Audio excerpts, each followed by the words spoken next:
Robots taking over our jobs, our lives. It's a reality as artificial intelligence becomes more real. In fact, AI has grown so much. There's a federal department that was created to oversee artificial intelligence, and tens of millions of dollars have been dedicated to the technology. But is this the future or a potentially dangerous use of technology? Denver 7's Megan Lopez tonight goes 360.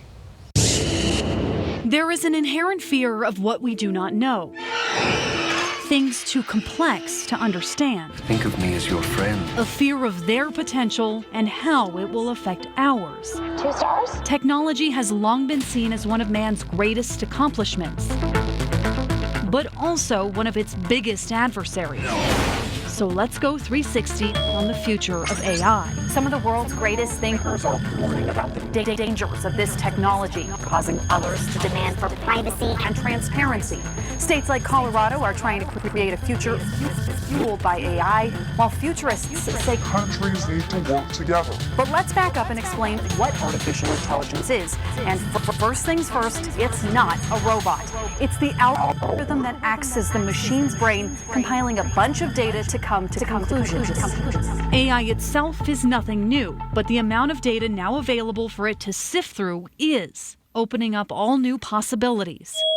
For Colorado's AI strategy group, the technology, It's imminent. Colorado was one of only 4 states with a dedicated team tackling these challenges, asking, What can we do as Colorado to stand out and stand up? What's the future of Colorado, even if we didn't do anything? The group's chair, J.B. Holston, says they're focused on educating the public about what AI is and preparing for change. People really are concerned about what are the jobs of the future, what do those look like, and how do we train people and get them ready for what those are going to be. They're also figuring out how to control it. What are the legislative or regulatory things that we ought to do? Colorado isn't waiting for the federal government to catch up because the way they see it, the future is now. We think that we got to answer those now. There are a lot of flaws in the system. As the evolution of artificial intelligence speeds up, I think we're in the trial and error stage at the moment. CU Boulder professor Amy Stepanovich believes now is the time to slow down. We have to ask about the fact that we're incentivizing massive collection of data and what that means. Or how it's being used. She's also worried about human bias leaking into the data AI uses since humans create it. Rather than getting rid of the bias and moving toward neutrality, what we're actually doing is hiding and entrenching the bias within these systems and within the data. That's why she believes transparency and privacy are essential. We need to be building new rules that can anticipate where that tech is going and can adequately protect people. Those fears are echoed on a much larger scale in pop culture and by tech giants.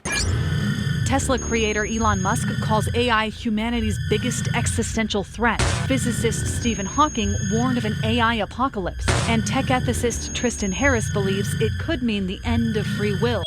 But futurist Brian Baker is more optimistic than that. So I see a lot of great things happening with AI. In the human perspective. He believes jobs will change over time, but that's nothing new. About 90% of the jobs that we've lost in manufacturing in the United States are lost to productivity, which means technology. I think AI is going to give us a big hit like that too. And people will learn to adapt. What he is worried about, unfortunately, China is the wild card. Have you heard of the paperclip dilemma?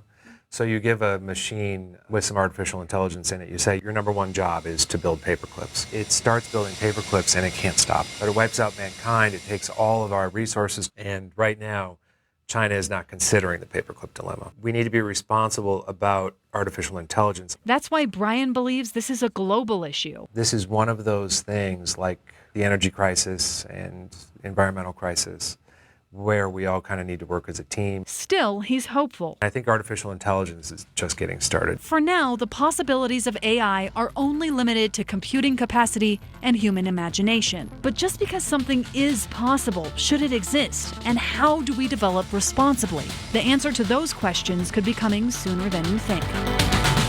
Megan Lopez, Denver 7.